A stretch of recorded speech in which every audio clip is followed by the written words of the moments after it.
Salut à tous. Donc dans cette vidéo, on va continuer à s'occuper des préparations des terrains pour les carottes. Je pense qu'on va aller jusqu'à niveau du semis. Et après je ferai deux vidéos différentes, un peu le même concept que cet hiver. J'avais fait vendredi vs lundi, ben là on va faire pareil pour les carottes. Donc je vous laisse découvrir dans les prochaines vidéos comment je vais m'y prendre. Donc là on est parti, on épand donc de l'Impulse. Donc c'est un engrais organique, on n'est pas sur du engrais standard. Donc pour ça j'ai pris l'épandeur du technicien là où je prends l'Impulse. Tout simplement parce que là j'en ai étalé plus de quasiment 3 tonnes. J'en ai même pris 3 tonnes 5. Donc je prends son épandeur qui peut en contenir beaucoup plus, mais que mon épandeur à moi ne pourrait pas contenir en une seule fois, voire en deux, même en 3 fois. Donc c'est beaucoup plus rapide de faire comme ça. Donc bien évidemment j'ai déjà commencé à épandre parce que maintenant ce que je fais c'est que je commence à le faire. Et quand ça fonctionne, je vous montre, ça évite de faire des conneries. Donc l'Impulse, je vais l'appliquer à 1 tonne hectare et je l'applique avant labour. Donc je vais labourer demain, après-demain, enfin bon peu importe, je sais pas encore, ça vous le verrez dans la suite de la vidéo. Mais je le mets avant et j'espère qu'on va avoir un petit peu de précipitation dessus. Alors j'en veux pas de précipitation, ça c'est sûr, mais malheureusement ils en annoncent. Donc j'espère réussir à en avoir un petit peu avant que je laboure, de façon à faire fondre le bouchon pour avoir une meilleure efficacité que de l'enfouir encore solide. Donc voilà l'ensemble. Donc évidemment je prends le case pour faire ce travail là. Tout simplement c'est que mine de rien l'épandeur il fait son poids. Donc je prends un tracteur qui a des grosses roues pour le faire. Et l'épandeur, alors je sais pas c'est quoi la marque, je sais pas si c'est un Rock, ça me paraît bizarre, mais voilà, l'épandeur, je peux pas vous dire la marque. Donc c'est un épandeur avec des pneus assez conséquents. Donc c'est assez pratique quand on met du poids dedans, ça évite de trop tasser le sol. Donc là on a l'Impulse, je vais vous envoyer une poignée. Donc on est sur du bouchon organique comme je vous disais, hein, c'est des bouchons. Et franchement les réglages sont plutôt simples. Il y en a, j'ai envie de vous dire, il y en a 2 à faire. C'est pas compliqué, il n'y en a que 2. Le premier c'est l'ouverture de la trappe qu'on va ouvrir juste derrière, là, qui va venir ouvrir donc la porte pour que le bouchon y passe. Et pour faire descendre le bouchon, c'est pas plus compliqué. On a ici donc un vérin. Et en fait, quand j'active le vérin, j'enclenche une boîte de vitesse qui est reliée au tapis avec la roue. Donc ce qui est très intéressant sur cet épandeur là, c'est que la vitesse, en fait, peu importe, plus la roue va tourner vite, plus le tapis va tourner vite. Donc le réglage de la quantité se fait que à la porte. C'est-à-dire selon comment j'ouvre la porte, comment ça va sortir. Voilà, c'est tout simple. Et donc après, là, je roule, je crois, je suis à 6 km/h, quelque chose comme ça, je vais pas trop vite. C'est pas mon épandeur, j'ai pas envie de faire de casse dessus. Donc là, on se retrouve en cabine.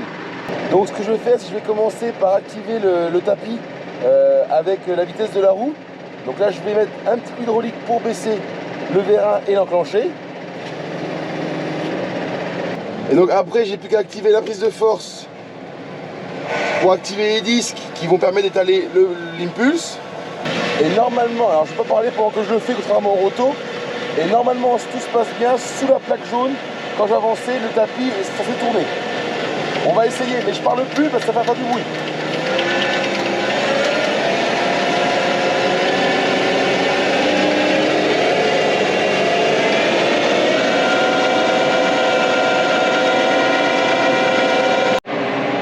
Et maintenant, comme la plupart des machines, je la monte en 540 tours minute.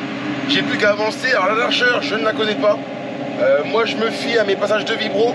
Je vois ce que ça prend et donc je me mets de façon à ce que ça croise, mais pas trop non plus.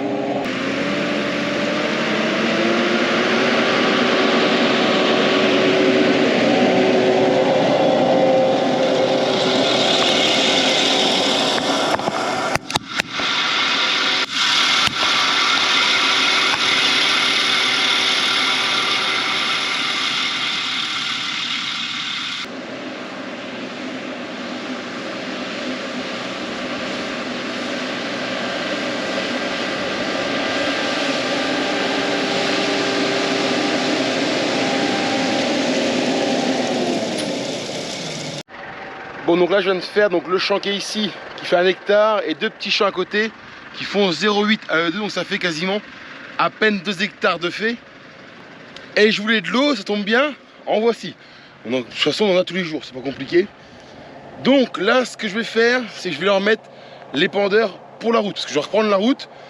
Donc je vais mettre la sécurité ici. Donc je vais essayer de le faire en caméra, mais c'est pas gagné. Donc en gros, je dois lever cette barre là. Voilà. Et la deuxième, je vais essayer au maximum de fermer la trappe. Alors pas entière, parce qu'évidemment, il y a de l'impulse dans le milieu. Et donc là, on est à l'intérieur de l'épandeur, enfin sur le bord, parce que je suis pas monté dedans. Et il reste juste le fond là-bas, qu'on va aller mettre pour faire dépanner la semaine prochaine.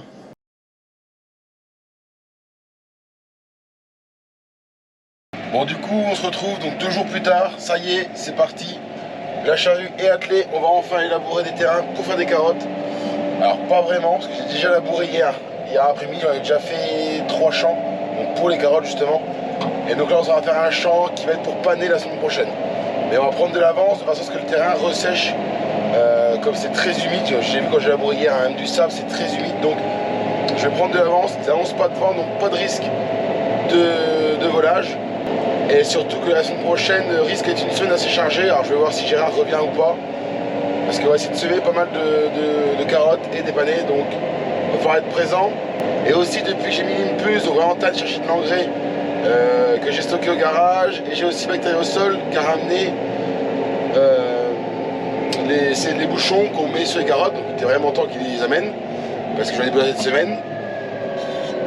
Donc tout ça, on va voir ça juste après le labour. De toute façon, Bactériosol, c'est juste après.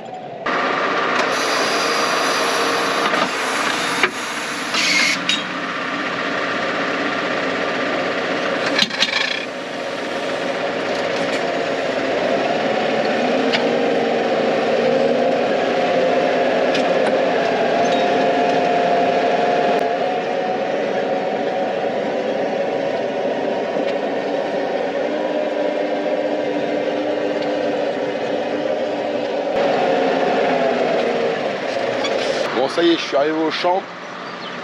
Donc dans un champ où j'ai mis des impulses, alors pas partout. J'avais plus d'impulse, donc j'en avais pas mis sur le bord. C'est la première année que je mets de l'impulse sur du pané, donc j'en ai fait les 2 tiers de la parcelle. On verra s'il y a un changement ou pas sur le pané. Donc là, ce que j'ai commencé par faire, vous avez pu voir, j'ai tracé donc le beurre. Alors, je laboure dans le sens, je vais vous expliquer après, c'est pas le bon sens. Mais je vais essayer de me rattraper après, je vais vous expliquer comment je vais faire et comment je vais essayer de faire du moins pour me remettre bien par rapport à l'autre côté du champ. Donc tout d'abord, j'ai fait donc, le beurre. Alors je fais toujours comme ça, je pousse un coup vers le champ et après je vais ramener sur le beurre.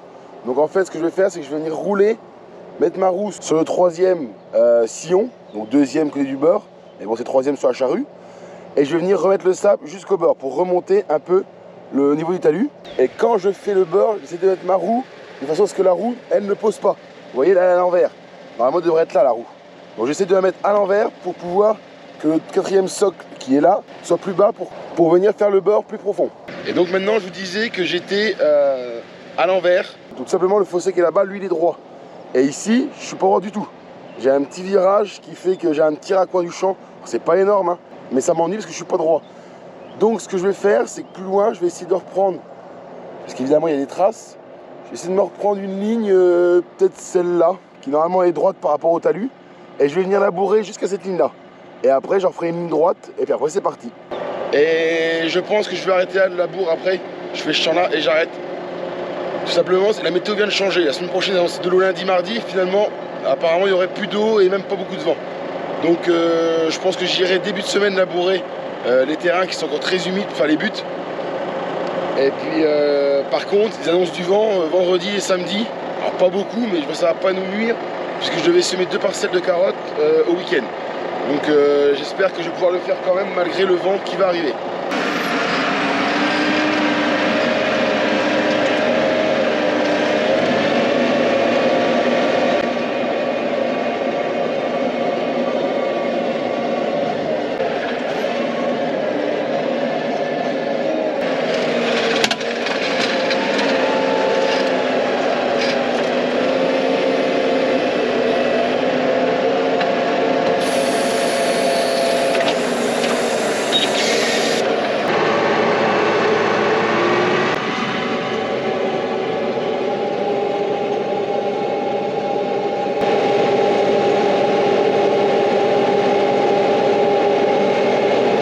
Ça y est, vous avez pu voir, j'ai refait ma ligne droite.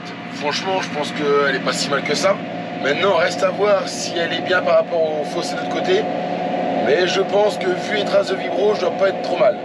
Alors par contre, je vous dis que je prends le champ côté entre guillemets merdique avec le virage, alors que le côté c'est bien à faire. Mais je ne sais pas expliquer pourquoi.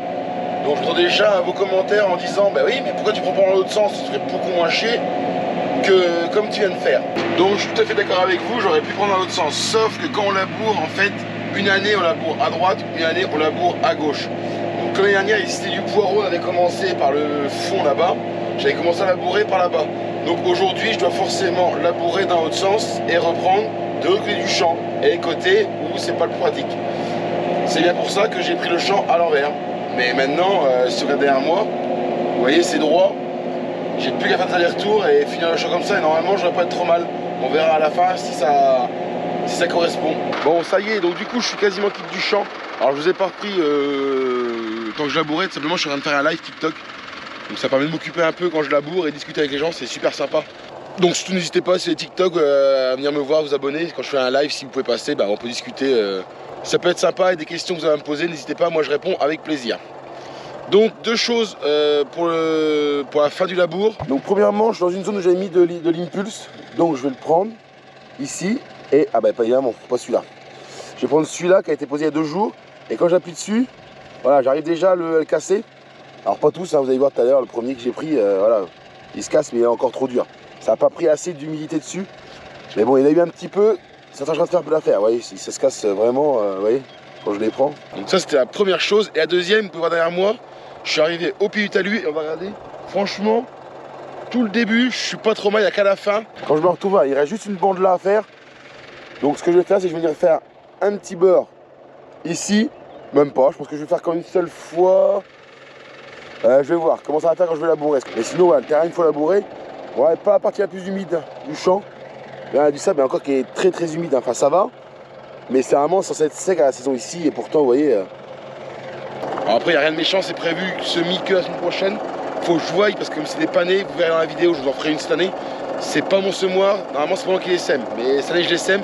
Tout ça, n'hésitez pas à vous abonner d'ailleurs pour voir la suite des vidéos et dont les semis de carottes qui vont arriver, semis de panais, le poireau, la plantation de poireau qui va arriver, enfin voilà, plein de choses vont arriver sur la chaîne normalement, c'est la saison. J'espère que j'aurai le temps de filmer tout ça et de vous le mettre, vous le partager sur YouTube. Juste une dernière chose avant de quitter le champ, ce que je vous ai pas dit aussi, juste derrière moi, je ne laboure pas les bouts. Alors je le faisais avant et j'ai arrêté de le faire pour une très bonne raison, c'est qu'après quand on va venir avec les pendeurs, si je laboure, le sol va être beaucoup plus mou et je vais beaucoup plus galérer. Donc comme les bouts de toute façon il n'y a pas de légumes, eh ben, je ne laboure pas. Je vais essayer de faire comme les navets, de venir passer un coup de déchômeur avant de venir préparer le terrain avec le roto, de façon à ce que ce soit plus propre et plus facile à faire. Et ça, on va voir la suite de la vidéo, puisque là, la vidéo va aller jusqu'au SMI, du moins presque. Donc normalement, si tout va bien, il reste encore 2 étapes, 2 étapes avant la fin de la vidéo. Bon, ça y est, donc je suis rentré au garage. Ce que j'ai fait, j'ai sorti le Karcher et je vais nettoyer toute la charrue.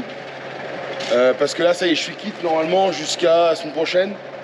Donc on va passer un bon coup de Karcher pour enlever tout le sable qui est coulé dedans, parce que mine de rien, on en ramène.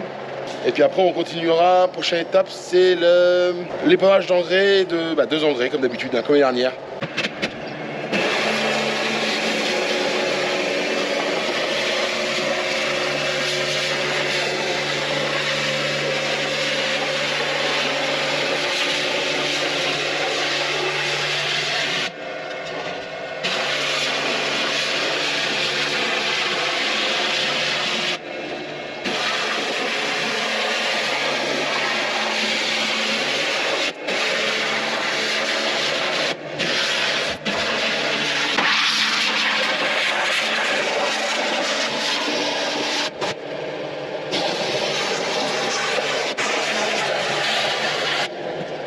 Bon, ça y est, je vais nettoyer tous les stocks de la charrue. Donc maintenant, j'ai plus qu'à dételer. Et après, je pense que je vous retrouve cet après-midi, je pense, pour faire les apports de bouchons et d'engrais, tout simplement.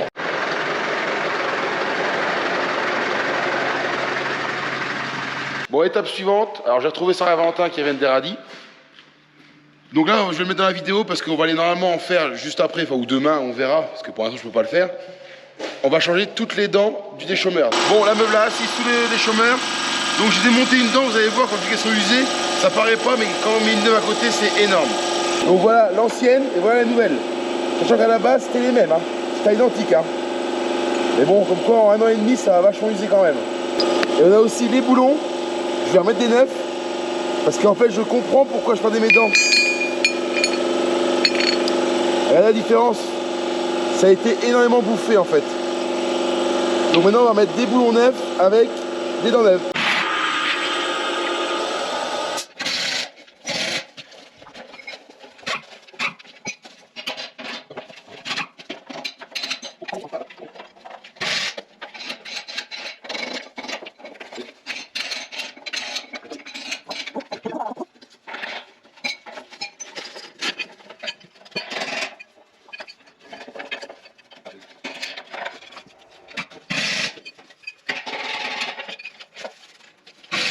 Bon, ça y est, là, on est quitte, on n'a plus qu'à ranger et nettoyer un coup de dessous. Donc, une fois fait, enfin, franchement, là, je change tout. Hein. Franchement, ah ouais, une fois que c'est fait, enfin, les dents, c'est plus tous les mêmes. Hein. C'est incroyable. Dites-vous que avant de les changer, mes dents, elles arrivaient quasiment au niveau de la pâte en dessous. Vous voyez la longueur de plus? Et il faut savoir que ce déchômeur-là, il a tourné que 1 an et demi, je crois. Donc, les dents usent énormément. Donc maintenant ce que je vais faire c'est que je le sors, on va préparer l'épandeur à engrais sur le 6100, donc le déchômeur sera prêt pour ce soir. Et maintenant on va, moi je vous reprends cet après-midi pour l'engrais. Bon ça y est, on se retrouve après manger. Donc je vais atteler l'épandeur à engrais au 6100. Et donc on va commencer par aller épandre le bactériosol, donc l'engrais organique. Tout simplement parce que si après il me reste de l'engrais complet dans l'épandeur, c'est pas grave, ça leur servira la semaine prochaine dans d'autres parcelles. Que bactériosol, non. Et en plus, je viens d'apercevoir que deuxième raison, je suis réglé pour le bactériosol. Donc là, je pense à ouvrir les trappes. Parce que sinon, le bouchon, évidemment, ne passe pas dans la grille, ou très mal. Donc j'ai fermé les trappes, elles sont fermées. Et donc maintenant, je passe la GoPro à Sarah, elle va me filmer pendant que je mets le bactériosol dans l'épandeur.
Donc voilà, le bactériosol, c'est des tout petits bouchons, vous avez vu, qui s'est extrêmement amélioré depuis quelques années. Au début, c'était des bouchons beaucoup plus gros, beaucoup plus gras. Et donc là maintenant, ce qu'on va faire, c'est qu'on va épandre. Donc j'épand à 6 km/h, prise de force à 540, et je mets 1 tonne à l'hectare, donc 2 big bags. C'est pour ça qu'on a fait 3 allers-retours, puisque j'ai fait 2 hectares. Donc j'ai fait 3 big bags et demi à quelque chose près. J'ai pas tout à fait mis les 4 big bags, parce qu'il y a les bouts de champ qu'on sème pas, donc on met pas de bactériosol. Parce que le bactériosol, c'est quand même un gros coût à l'achat. Donc on en met, mais dans les bouts, il n'y a pas de carottes, je n'en mets pas, ce qui est logique.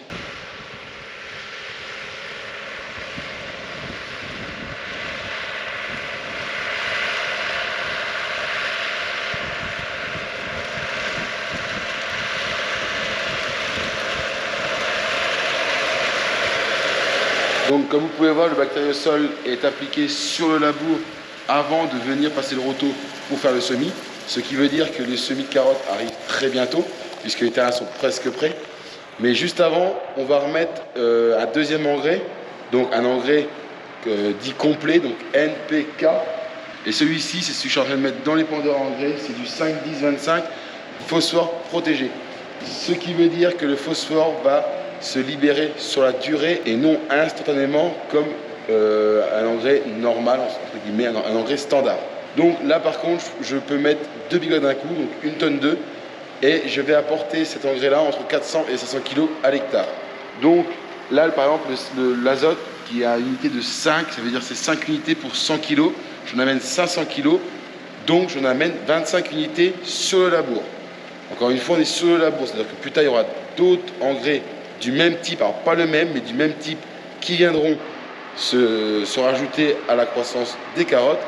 Mais pour l'instant, on est sur celui-là. Et bien évidemment, avant de repartir, qui dit engrais complet, contrairement au bouchon matière organique que je viens d'appliquer, le réglage n'est pas le même. Donc, je change les réglages. Je passe 200 à mes réglages habituels qui sont de 35, 36 au niveau des trappes pour pouvoir mettre la quantité voulue.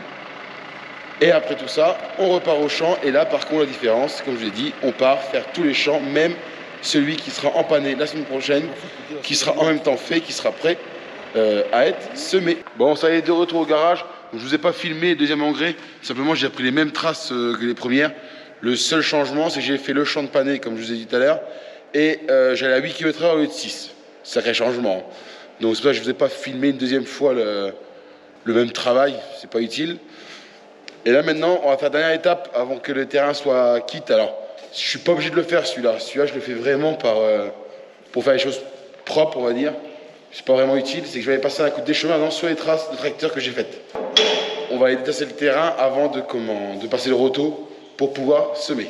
Donc ça y est, c'est parti. Donc vous voyez, je repasse sur mes traces d'épandage d'engrais. Et je vais faire aussi le travers. Ça va être plutôt un beau rendu, hein. Ça permet de détasser quand même là où j'ai roulé.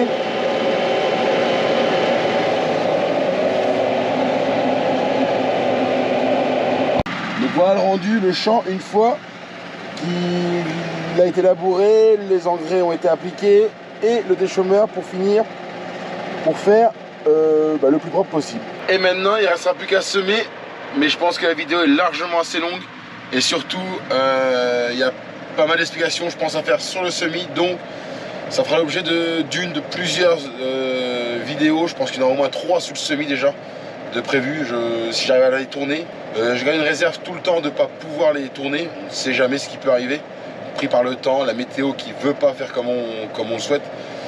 Il faut savoir qu'on travaille toujours avec la météo. La météo cette année est très capricieuse avec les précipitations qui sont non-stop, les terrains qui ne sèchent pas comme prévu. Donc j'espère que la vidéo vous aura plu. N'hésitez pas à vous abonner pour avoir la suite des événements, entre guillemets, de la suite sur les semis, donc carottes et panées, et carottes de couleur aussi qui se fera en même temps. Et n'oubliez pas aussi le pouce bleu qui fait autant plaisir. Et puis moi je vous dis à la semaine prochaine dans une nouvelle vidéo. Passez une bonne semaine. Ciao!